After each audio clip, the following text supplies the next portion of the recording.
자, 오늘 우리 요한복음 2장 1절부터 11절 말씀을 통해서 믿고 가는 길이라는 제목으로 함께 말씀을 보도록 하겠습니다. 오늘 본문에 기록된 요한복음 2장의 내용은요, 우리가 너무나도 잘 알고 있는 예수님께서 사역을 시작하셔서 가장 첫 번째로 기적을 보여주셨던 그 사건입니다.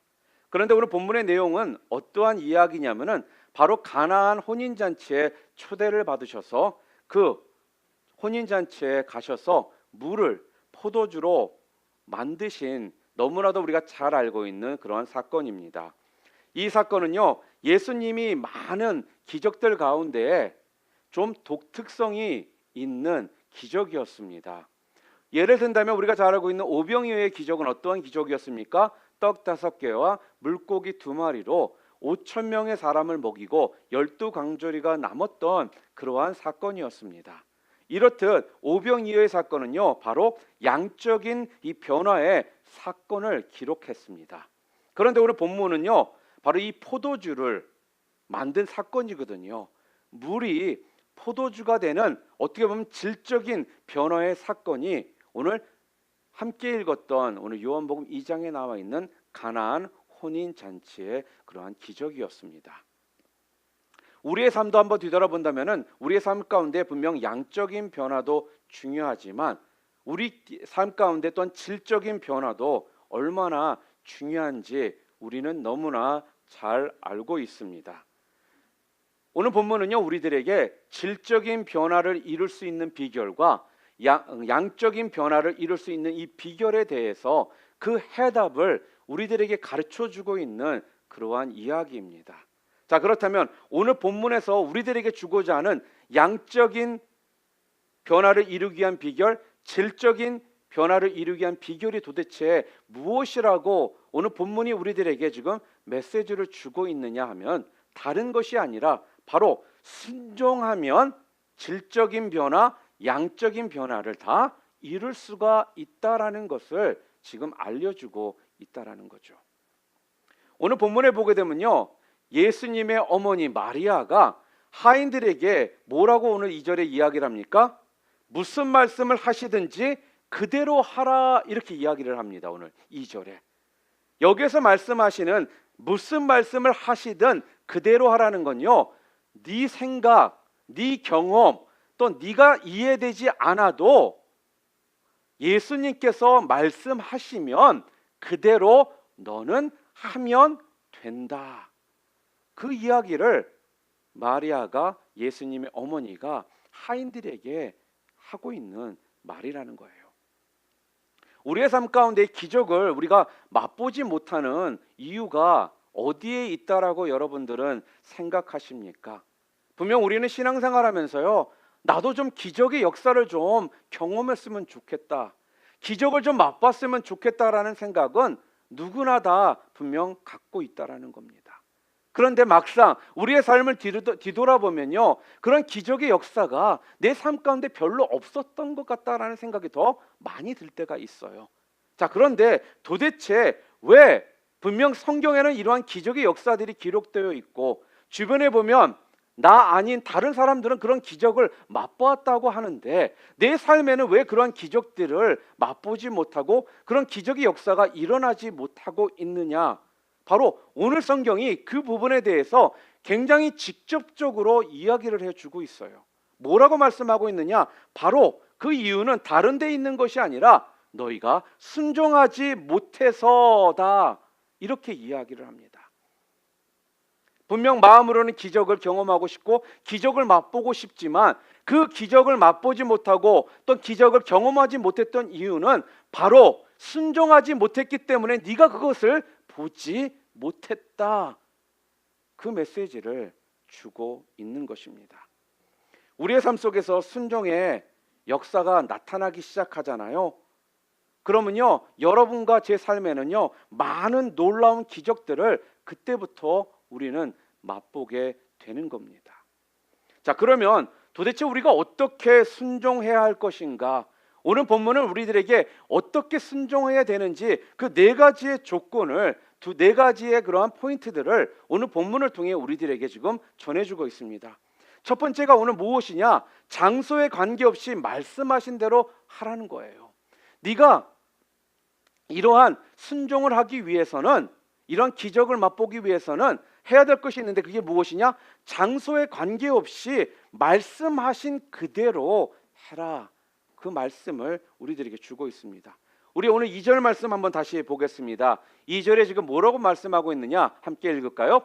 예수와 그 제자들도 혼례의 청함을 받았더니, 이렇게 얘기합니다. 예수님께서 처음 기적을 행하셨던 곳이요, 성전도 아니고 교회도 아니고 회당도 아니었다라는 거예요. 전혀 생각하지 못했던 장소에서 예수님께서 첫 번째 기적을 행하셨다라는 겁니다. 거기가 어디예요? 바로 혼례 자리에서 기적을 행하시더라는 거예요. 일반적인 선입견에서는 본다면요, 사람들이 전혀 기대하지 않았던 장소에서 하나님, 예수님께서는 기적을 베푸시더라는 것입니다.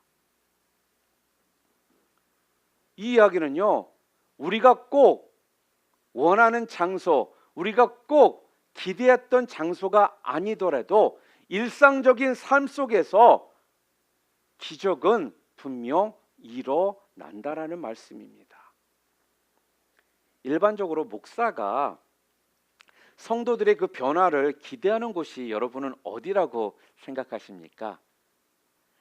목사가 당연히 기대하는 곳은요, 바로 이 자리입니다. 교회입니다. 성도들이 말씀을 듣다가 그 말씀의 변화가 일어나는 것, 목사인 제 입장에서 그것만큼 기쁜 일이 도대체 어디 있겠습니까? 그런데요, 성경을 보면요, 꼭 그렇지를 않더라는 거예요. 일상적인 생활 가운데, 일상적인 삶 가운데 이렇게 변화되는 일들이 벌어진다라는 것을 분명히 알려주고 계시거든요.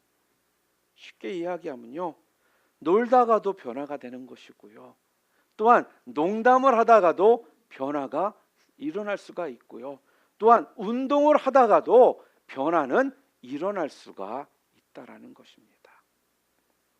또 어느 때나 교회가 아닌 다른 장소에서 마음을 열고 대화를 나누다가 하나님의 말씀을 받아들여서 그 삶이 새로운 방향의 그 길로 나아가게 되는 이런 사람들도 우리는 분명 볼 수가 있습니다.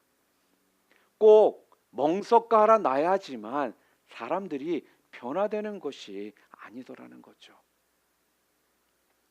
그래서 그리스도인들의 삶이라는 건요, 꼭 우리의 삶의 어떠한 특정 장소에서만 그러한 변화가 일어나는 것이 아니라 우리의 일상의 삶 가운데서 언제든지 그러한 변화는 일어날 수 있다라는 것을 우리는 분명 기억해야 한다라는 겁니다. 예를 들어서요, 성도들의 뒷모습을 통해서도 변화는 일어납니다. 제가 전에 함께 사역을 했던 한 집사님이 계시는데요, 이 집사님의 간증이었었습니다. 어떤 훈련을 받다가 집사님이 은혜 받았던 그런 이야기가 나온 거예요. 그러면서 그분이 하시는 얘기가 한참 그 당시에 영적으로 굉장히 힘들고, 또 교회에 가도 마음이 답답하고 말씀에 집중이 잘 안 되고, 찬양을 해도 찬양이 그냥 입으로는 찬양을 하고 있지만 마음에서 찬양이 안 되더라는 거예요. 그래도 어느 날 주일날 교회에서 딱 제자리에, 보통 앉는 자리에 앉으시잖아요. 그 자리에 앉아서 딱 있는데 앞에 계신 어떤 성도님의 그 뒷모습을 바라보다가 그 마음 가운데 은혜가 되고 그 마음의 변화가 일어난 적이 있었다라면서 말씀을 하시더라고요. 아니 도대체 무엇 때문에, 도대체 그 형 성도의 뒷모습에 뭐가 있었길래 변화가 되고 은혜가 되셨어요? 라고 물어봤더니 그분이 앉아서 찬양하는 모습, 또한 주님 말씀 듣는 그 자세, 그 모습을 보는데 그것이 그렇게 은혜가 되더라는 겁니다. 사랑하는 성도 여러분, 여러분의 뒷모습 때문에 뒤에 계신 분이 변화될 수 있고 은혜 받을 수 있다는 거 여러분 생각해 보신 적 있으십니까? 하나님께서는요, 우리의 삶 가운데 어떠한 일상생활 가운데 어떠한 모습으로 우리의 모습을 통해 변화를 일으키시는지 여러분들은 매 순간 기억하고 계셔야 된다는 거예요. 여러분이 교회 나와서뿐만 아니라 여러분이 직장에서나 가정에서나 사회에서 말 한마디 던진 거, 행동했던 그 모습 하나가 사람을 변화시키고 또 그들의 삶이 주님 앞으로 돌아오게 되는 이런 놀라운 기적의 역사들을 만들 수 있다라는 것입니다. 또한 어머니가 일상의 삶 가운데 자녀들에게 한두 마디 툭툭 던졌던 그 이야기를 통해서 자녀들이 더 많은 변화를 받게 될 수도 있다라는 거예요. 이 장소에서만 하나님께서 역사하실 거야 하는 이러한 선입관을 우리는 내려놓아야 한다라는 겁니다. 그래서요, 어떻게 보면 우리는요, 항상 긴장감을 가지고 내가 하나님 앞에 쓰임받을 수 있다라는 그 의식을 가지고 하나님 앞에 나아가야 된다라는 것입니다. 이 true story인데요, 한 자매님의 간증의 내용입니다. 어느 교회 의료 선교의 총무로 열심히 그 사역들을 잘 감당하는 자매님이 계셨습니다. 그런데 이 자매님이요, 정확히 본다면 이 총무로서 의료 선교팀에 있기 전에 자살을 하려고 한강을 갔다라는 거예요. 한강을 가다가 자기도 모르게 노량진에서 내리게 됐다고 합니다. 노량진에 내려서 보니까 바닥에 종이들이 떨어져 있더래요. 그래서 그 종이를 봤더니 어떤 교회에 무슨 전도지 같은 내용이었거든요. 그런데 그냥 마음 가운데 어차피 죽을 거 그냥 여기 한번 가서 한번 참석해 보고 그냥 죽으러 가도 늦지 않겠지라는 생각이 들더래요. 그래서 그 교회를 방문했다고 합니다. 그 교회를 방문해서 그날 말씀을 전하시는 목사님의 설교 제목이 무엇이었냐면요, 남자의 부흥의 중요성. 이 자매님이거든요. 남자의 부흥의 중요성이라는 그런 제목을 가지고 막 목사님이 말씀을 전하시더래요. 그런데 갑자기 하나님께서, 하나님의 성령님이 그 자매의 마음 가운데 이런 생각을 주시더라는 겁니다.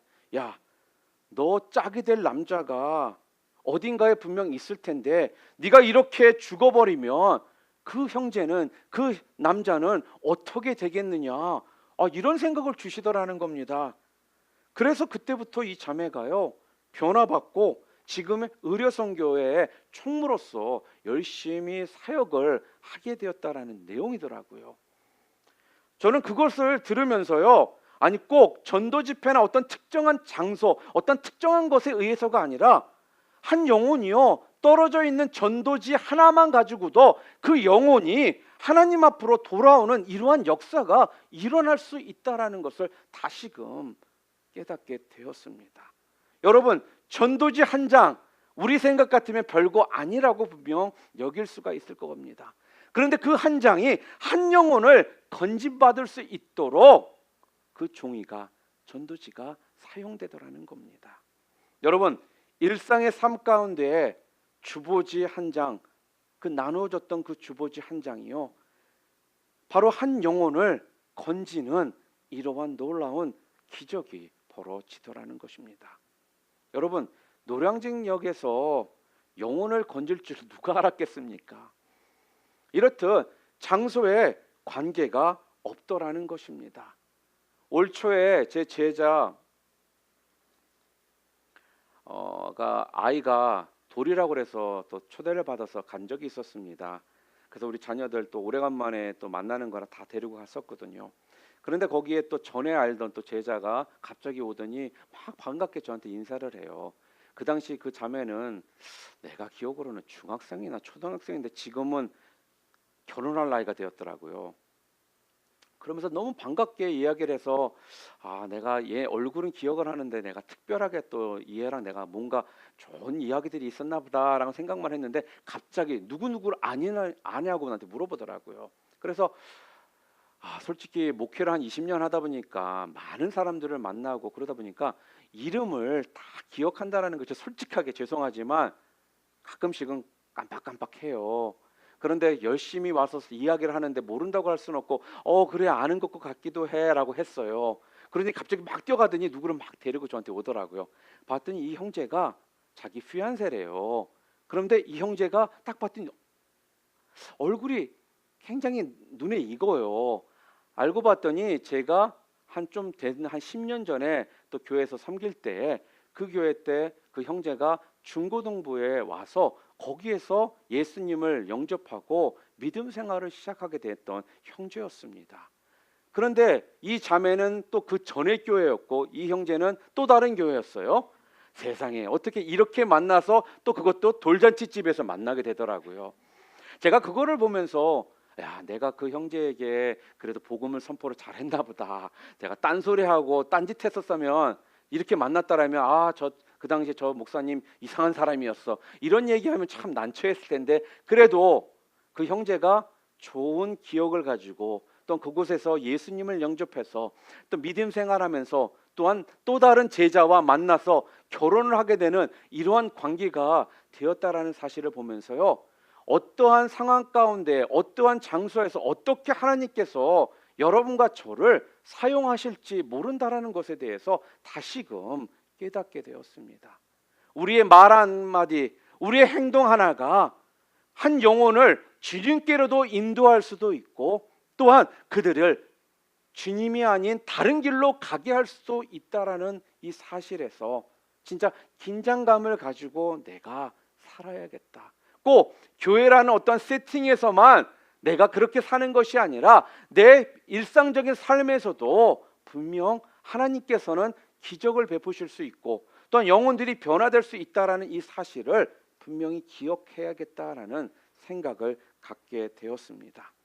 사랑하는 성도 여러분, 그래서 우리는요 성도로서 모든 부분에 있어서 말씀을 증거하는 삶을 살아가는 그런 믿음의 종들이 되어야 되지 않겠나라는 생각을 합니다. 디모데후서 4장 2절 말씀 좀 우리 함께 읽었으면 좋겠습니다. 함께 읽겠습니다. 너는 말씀을 전파하라. 때를 얻든지 못 얻든지 항상 힘쓰라. 우리의 기적이요 언제 일어날지 모른다라는 것입니다. 장소에 관계없이 항상 신실하게 하나님의 도구로 우리가 쓰임받을 수 있도록 우리는 항상 준비되어져야 한다라는 것입니다. 사랑하는 성도 여러분, 너는 말씀을 전파하라. 때를 얻든지 못 얻든지 항상 힘쓰라. 이 말씀처럼 언제 어떻게 하나님의 기적이 일어나고 또 우리가 어떠한 모습으로 쓰임받을지 모른다라는 것을 기억하시며 순간순간 하나님의 복음의 도구로서 여러분 모두가 쓰임받으셔서 주변에 기적이 일어나고 변화되는 놀라운 역사들이 여러분의 삶 가운데 일어나는 놀라운 은혜가 있으시기를 주님의 이름으로 축원합니다. 또한 두 번째로요, 문제의 크기에 관계없이 그대로 순종하라는 거예요. 여러분 오늘 본문의 내용이 어떠한 내용이죠? 바로 혼례 잔치가 벌어지고 있는 그러한 내용입니다. 그런데요, 이 잔치집에 포도주가 떨어졌다라는 건요 아주 큰 문제였습니다. 이것은 그냥 여러분이 평범히 생각하기에 그냥 술이 떨어졌으니 어쩔 수 없지라는 이 정도의 일이 아니었다라는 거예요. 이 일은요 정확히 말한다면 잔치를 벌려놓고 잔치 때문에 술이 떨어져서 많은 사람들로부터 어떻게 보면 입에 내릴 수 있는 욕을 먹게 되는 이러한 사건이에요, 여러분. 그렇기 때문에 잔치를 열었던 이 주인의 입장에서는 굉장히 큰 문제가 아닐 수가 없다라는 것입니다. 알다시피 포도주라는 것이 그냥 곧바로 담는다고 포도주가 되는 것이 아니라 발효되는 기간도 필요하잖아요. 그러니까 지금 당장 포도주를 담을 수도 없습니다. 지금처럼 리코스토나 마켓에 가가지고 포도주를 사올 수 있는 그런 시대도 아니었기 때문에 쉽게 어디 가서 사올 수 있는 그런 시대도 아니었다라는 것입니다. 이 상황은 굉장히 큰 문제였습니다. 우리는요 어떻습니까? 문제가 크면 우리는 쉽게 포기를 한다든지 우리는 그것을 감당하기 힘들다라고 생각을 많이 합니다. 예를 들어서 이런 거죠. 감기 걸리면 기도 조그마요. 근데 암 걸리면 죽도록 해야 됩니다. 그렇죠? 그게 우리의 모습 아니겠어요? 그리고 감기가 나면 아유 하나님의 은혜가 대단해 감사합니다 하다가요 암이 나면 우리가 어떻게 할까요? 펄쩍펄쩍 뛰면서 하나님 놀라우십니다 라면서 다니면서 아마 하나님을 자랑하고 찬양할 것이라는 것입니다. 여러분, 우리의 시각에서 본다라면요, 감기 고치는 거는 쉬운 것이고 암 고치는 거는 굉장히 어렵다라고 우리는 분명 우리의 시각에서 생각합니다. 그런데 정확히 본다라면 하나님의 입장에서는요, 감기나 암이나 하나님의 입장에서 보신다라면 똑같다라는 거예요. 여러분, 10 헥타르, 헥타르라는 것이 이 땅의 면적을 잴 때 사용되는 그러한 유닛입니다. 그러니까 우리 한국 분들은 헥타르 그러면 이게 빨리 와닿지가 않잖아요. 보통 뭐 평으로 얘기하면 좀 쉽죠. 10평의 땅이나 100평의 땅, 하나님의 입장에서는요, 별 차이가 없다라는 것입니다. 어마어마하게 엄청난 재벌은요, 100불을 기부하는 거나 1000불을 기부하는 거, 이런 재벌에게는 별 차이가 없다라는 거죠. 왜요? 남아돈다라면 100불이나 1000불이나 별 차이가 없지 않겠습니까? 문제의 크기를 항상 우리는요, 자꾸 내 수준에서 생각하기 때문에 우리도 모르게 힘들다라는 생각 가운데 큰 문제, 작은 문제로 우리도 모르게 자꾸 나누어 버립니다.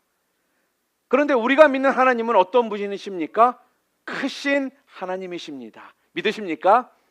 그리고 온 우주 만물을 창조하신, 만드신 하나님이심을 여러분 믿으십니까? 그렇다면 하나님 앞에서는요, 이 능력이요, 크고 작음에 별 상관이 없다라는 거예요. 하나님은 주실 수 있는 모든 것들을 가지고 계시는 분이 바로 우리 하나님 아버지시라는 것입니다. 사랑하는 성도 여러분, 자기 능력에 맞는 일을 여러분 구하지 마시기를 바랍니다. 일에 맞는 능력을 구하실 수 있는 여러분 되시기를 주님의 이름으로 축원합니다. 여러분, 어떤 일을요, 우리가 감당해야 될 때 내 사명을 먼저 깨닫고 나서요, 주님, 내 사명에 맞는 능력을 허락해 주시옵소서라고 기도하실 수 있기를 바라요. 자꾸 내 능력에 맞는 일 주세요가 아니라 하나님의 허락하신 우리들을 향한 사명을 먼저 깨달은다면요, 그 사명을 감당할 수 있는 능력을 달라라고 기도하시라는 것입니다. 왜요? 우리에게 허락하신 사명이 있다라면요, 그 사명을 감당할 수 있는 능력을 주실 수 있는 분이 바로 우리 하나님 아버지시기 때문에 그렇습니다. 문제가 있을 때마다 여러분 하나님께로 가까이 여러분이 나아가시잖아요. 그러면 여러분들의 문제는요, 분명 쉽게 해결될 수가 있습니다. 문제 해결은요, 그래서 하나님과의 거리에 있는 것입니다. 예수님께로 여러분이 가까이 나아갈수록요, 여러분의 문제는 쉽게 해결이 될 수 있는 것이고요, 여러분이 예수님께로 멀어지면 멀어질수록 여러분의 문제는 점점 어려워질 수밖에 없는 것입니다. 여러분, 지구도요, 태양빛으로부터 가까워지면은 그 지역을 뭐라고 부르느냐? 열대우림이라고 우리가 이야기를 합니다. 그런데요, 태양으로부터 멀어지는 곳을 우리가 뭐라고 지금 부릅니까? 북극, 남극이라고 부릅니다. 북극과 남극은 어떻습니까? 얼음 덩어리로 되어 있습니다. 우리의 삶 가운데 혹시 얼음 덩어리가 있고 자꾸만 딱딱해지는 그 이유는요, 그래서 다른 곳에 있는 것이 아니라 바로 여러분과 주님과의 그 거리에 그 이유가 있는 것입니다. 내가 절대로 노력해서 되는 것이 아니라는 것입니다. 열심히 망치 들고 얼음 깬다라고 여러분 그 얼음이 쉽게 다 깨어지고 녹아지던가요? 그렇지 않다라는 거예요. 그 얼음 여러분들이 녹일 수 있는 방법은요, 망치 들고 얼음 깨는 삶이 아니라 바로 주님께로 가까이 나아가시면요, 여러분이 망치 들고 깨지 않으셔도 그 얼음은 녹게 되어 있는 것입니다. 예수님 믿으면요, 여러분 가운데 있는 그 얼음은 녹아져 내립니다. 그런데요, 예수님을 믿는다라고 말하시면서 자꾸 예수님으로부터 멀리 가는 분들이 있습니다. 그러면서 내가 열심히 살았는데도 내 삶 가운데 열매가 없다라고 하시는 분들은요, 다시 말하면 한 걸음씩 한 걸음씩 주님께로 여러분들이 가까이 나아가신다면 분명 여러분의 삶 가운데 열매가 하나씩 하나씩 맺어지는 그러한 삶을 여러분들이 사시게 될 거라는 말씀이에요. 그런데 좀 더 쉽게 이야기를 한다면요, 어린아이들이 우리가 식기도를 시키잖아요. 마찬가지입니다. 어린애뿐만 아니라 기도해야 되잖아요. 그런데 기도 안 하시던 분들이 갑자기 기도가 잘 안 나와요. 어디서부터 시작하면 되냐면요, 바로 식기도부터 시작하시면 됩니다. 식기도 하루에 3번씩 하시잖아요. 그럼 식기도 시작하면 20분 기도하는 거 어렵지 않게 되고요, 20분 기도할 수 있으면 30분 기도하는 거 어렵지 않게 되고요, 30분 기도하시면요, 그것보다 더 긴 시간 여러분들이 기도하실 수가 있다라는 거예요. 여러분, 한 번에 뒤집혀지는 인생도 분명 있습니다. 그런데 그런 인생 그렇게 많지가 않아요. 많은 경우는요, 매번 하나님 말씀을 들으면서요, 조금씩 매번 한 가지씩 한 가지씩 변화되고, 또한 1년에 큰 주제 하나가 변화되고, 또한 자기 습관 하나씩 고쳐 나가다 보면은요, 어느새 내 삶이요, 풍성한 인생이 되더라는 거예요. 자꾸 인생 한 번에 바뀌고 뒤집히는 인생을 꿈꾸니까, 그것이 안 되니까 자꾸 우리가 어떻게 됩니까? 좌절합니다. 자꾸 포기합니다. 나는 안 돼라는 이러한 생각 가운데 신앙생활을 하더라는 거예요. 그런데요, 우리의 신앙의 모습은요, 하루아침에 바뀌는 신앙보다는 조금씩 하나씩 한 걸음씩 하나님께, 주님께 가까이 감을 통해 변화되는 그 삶이요, 진정 우리를 변화시키더라는 거예요. 인생을 살다 보면요, 항상 우리 가운데는 모자람의 문제가 있습니다. 그런데요, 우리 주님은 채워주시는 하나님이심을 여러분 믿으시기를 바랍니다. 예수님 앞으로 우리가 나아가잖아요. 그러면 우리의 문제는요, 더 이상은 크기의 문제가 아니라는 것입니다. 크기의 관계가 없다라는 거예요. 왜요? 바로 그때부터 여러분이 가까이 나아가시면 우리 주님께서는 여러분을 채워주시는 하나님이시기 때문에 그때부터 채워주는 기적들을요, 여러분이 맛보실 수가 있게 되는 것입니다. 이것을 믿고 나아가시는 여러분 모두 되시기를 주님의 이름으로 축원합니다. 또한 3번째로, 실망스러운 상황에서도요, 그대로 순종하시기를 바랍니다. 우리 본문 오늘 4절 말씀 우리 함께 읽겠습니다. 예수께서 이르시되 여자여 나와 무슨 상관이 있나이까? 내 때가 아직 이르지 아니하였나이다. 이 문장을 읽으면요, 우리 예수님이 참 냉정하신 분이시다, 굉장히 차도남처럼 말씀하신다라는 생각이 듭니다. 그런데요, 해석하는 사람마다 약간씩은 좀 다르지만 상식적으로 봐도 기분이 좋은 뉘앙스는 아닌 것은 사실입니다. 이 땅을 살아가다 보면요, 우리는 격려받을 때만 일하는 사람들이 있습니다. 격려받을 때 일 못하는 사람 여러분 있겠습니까? 없지요. 그런데요, 욕먹고 핍박당하면서도 순종하는 것은 솔직하게 쉬운 일이 아니에요. 무리의 잔챙이로 여러분이 살아갈 때는요, 맞아요, 격려, 칭찬으로 분명 일할 수 있습니다. 그런데요, 중간 이상으로 여러분이 그 수준으로 올라가려면요, 항상 우리 가운데 공격과 태클이 있게 마련이라는 거예요. 세상에 공격과 태클 없는 인생 어디 있습니까? 지도자 치고 공격 안 당하는 지도자 없지 않겠습니까? 하물며 여러분이 잘 아시는 우리 예수님도요, 이 땅에서 3년의 그 공생의 기간 동안 얼마나 많은 공격을 당하셨습니까? 적어도 중간 이상의 지도자가 되려면요, 이 공격, 이 태클 여러분 이겨내셔야 합니다. 칭찬과 격려만으로 일하지 마시고요, 실망스러운 상황에서도 일하실 수 있는 여러분들 되시기를 주님의 이름으로 축원합니다. 여러분, 하나님께서는요, 사람을 쓰실 때 항상 높은 자리에 올리시는 것만 아니더라는 거예요. 성경에 보면요, 대래 많은 경우 반대의 자리에 내려놓으셔서 그 사람을 사용하시더라는 것입니다.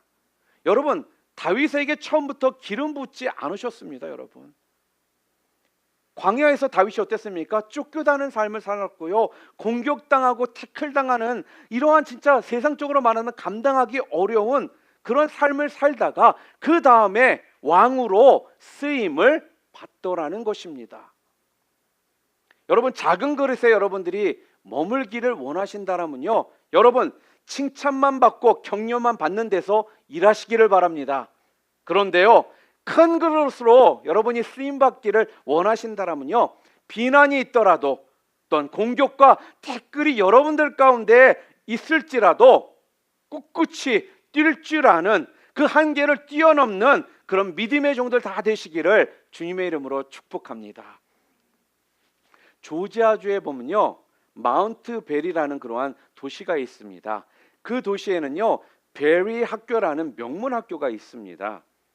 창립자가 기도하는 분이셨는데 기도하면서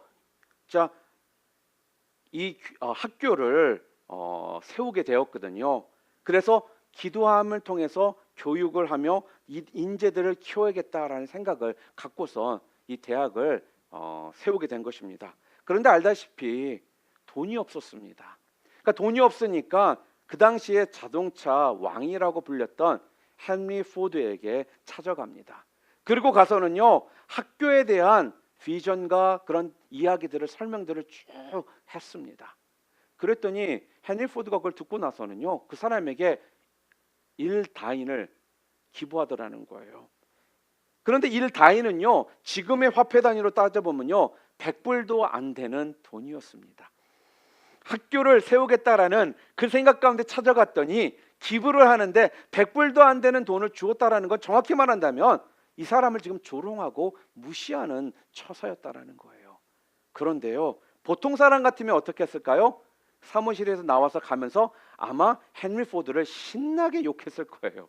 열받아 가면서 저것도 인간이라고 나를 조롱하는 거야? 아마 이랬을 겁니다.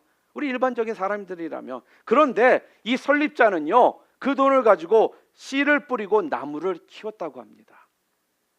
그리고 5년 후에 다시 헨리 포드를 찾아갑니다.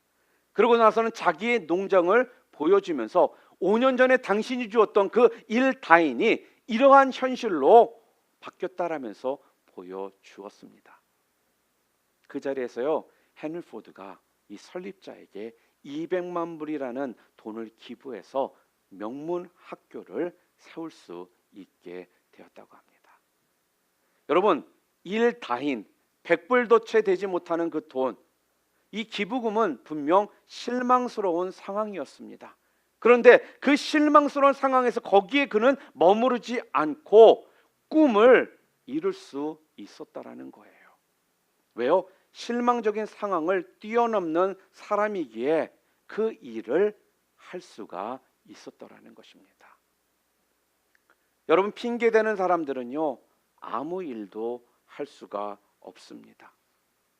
사랑하는 성도 여러분, 아무리 여러분의 삶 가운데 실망스러운 상황에 여러분들이 놓일지라도요, 예수님께 여러분들이 나아가기만 한다라면, 여러분들이 구하기만 한다라면 길을 열어주시는 예수님이심을 여러분 믿으시기를 바랍니다. 그러한 도전하는 인생, 어떻게 보면 뛰어넘는 인생을 여러분이 살아가기를 우리 주님께서는 우리의 삶을 통해 보기를 원하신다라는 거예요. 여러분, 하나님의 부흥을 원하십니까? 하나님의 그 믿음 안에서 여러분들이 살기를 원하십니까? 그렇다면 실망스러운 상황이 여러분 가운데 놓여 있을지라도 그 실망스러운 상황에서도 끝까지 하나님의 말씀에 순종하며 나아가신다라면 하나님께서는 여러분의 그 실망스러운 상황을 뛰어넘는 놀라운 기적 같은 일들을 맛보게 해 주심을 여러분 믿으시기를 바랍니다. 그리고 마지막으로요, 전 과정이 이해가 되지 않아도, 이해하지 못해도 순종하시기를 바랍니다. 여러분, 믿음은요, 알고 가는 것이 아니라 그냥 믿고 가는 것입니다. 여러분, 질문을 한번 해볼게요. 여러분이 결혼할 때 상대방을 다 잘 알고서 결혼하신 분 혹시 이 자리에 계시나요? 나는 결혼할 때 내 배우자를 완전히 잘 알고 나는 확신에 차서 결혼했다, 이런 분들 계십니까? 아니잖아요. 그리고 여러분들이 전기의 원리를 여러분이 잘 알고 계셔서 지금 전기들을 사용하시나요? 그냥 콘센트에 꼽으면 전기가 들어온다라는 거 그냥 믿고서 여러분이 사용하시잖아요. 그리고 여러분의 배우자에 대해서 완전히 몰라도 믿고 여러분 사시잖아요. 지금 싸울 때도 있지만. 무슨 말이냐면요, 하나님이 된다라고 하면 되는 것입니다. 예수님께서는요, 여러분과 저에게 너희들 나한테 나올 때 해답 가지고 나와라 라고 하지 않으셨다라는 거예요. 여러분과 저는요, 문제 가지고 나오라고 주님은 말씀하십니다. 우리 다 문제 있잖아요. 만약에 우리가 문제에 다 답을 안다라면, 해답을 안다라면 우리가 하나님이지, 그렇지 않겠습니까? 오늘 본문에도요, 마리아는요, 물로 포도주를 만드는 방법을 알고 나왔나요? 아니요, 전혀 몰랐어요.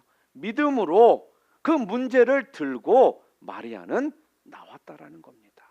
그 문제를 들고 나왔더니 여러분, 놀라운 기적을 맛보더라는 거예요. 여러분, 문제도 못 들고 나오십니까?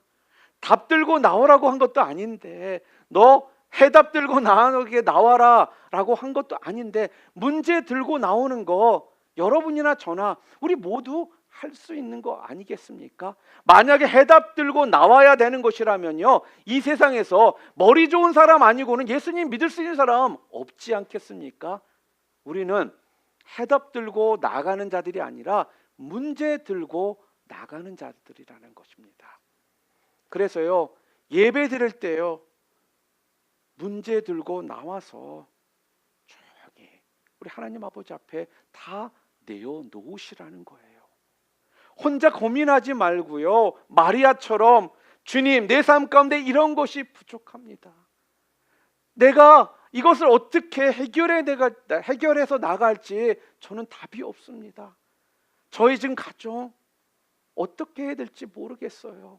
내 직장 문제, 내 사업 문제, 내가 어떻게 하는 것이 옳은 건지 모르겠습니다. 주님, 저 연약한 거 아시잖아요. 저 주님 없이 살아갈 수 없는 거 주님 아시잖아요. 주님은요, 이렇게 문제 들고 나오라는 겁니다. 그러면 그 문제 믿음으로 가지고 나오잖아요. 그러면 주님께서는 그 문제 내가 해결해 주겠다, 지금 그렇게 말씀하십니다. 그러면 하나님께서는요, 그 문제들 다 해결해 주시겠다라는 거예요. 여러분, 기적을 맛보는 인생은요, 간단합니다. 그냥 그대로요, 믿고 여러분들이 순종하시면 되는 겁니다. 장소에 관계가 없고요, 또한 문제의 크기에 관계가 없고요, 실망스러운 상황에 놓여 있을지라도요, 내가 이해하지 못해도요, 여러분이 믿음 가지고 그대로 순종할 때 우리의 삶 가운데 서광이 비추게 된다라는 것입니다.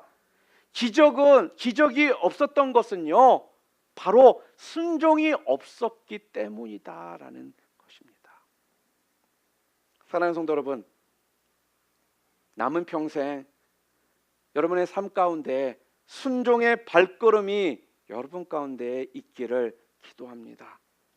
내가 기대하는 장소에서만 기적이 일어나는 것이 아니라 어느 곳에서 어떻게 기적이 일어날지 모른다라는 거 기억하시기를 바랍니다.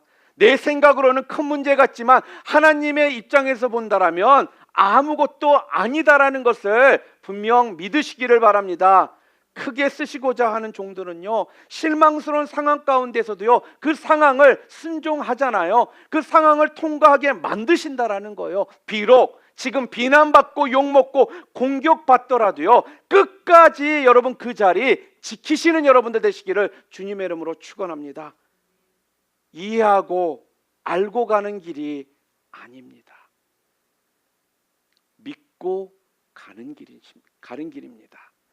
믿고 내어놓는 순종하는 여러분들 종들이 되시면요, 여러분들의 삶 가운데 주님께서는 여러분 모두에게요, 기적을 맛보고 기적을 경험하는 삶을요, 살 수 있게 해 주시겠다라는 약속입니다.